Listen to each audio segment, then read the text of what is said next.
Hi Carla, I'm making a spaghetti sauce. What I'm doing here is I'm caramelizing onion, green pepper, and some celery. I don't chop it up in small portions anymore. Uh, you see how nice and caramelized they are? Okay. And in the same pan I'm using here, I'm going to fry my meatballs, pre-fry them, pre-cook them to put them in my sauce.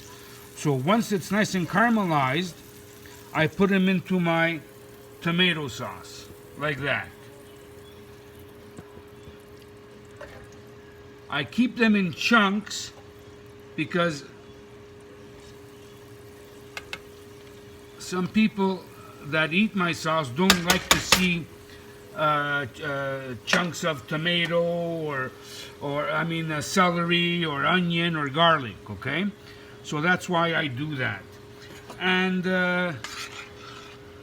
I put it on very low heat.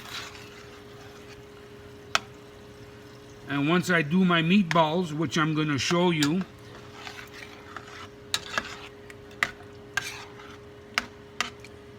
I just put them into my sauce. All right, that's just a tip. Okay?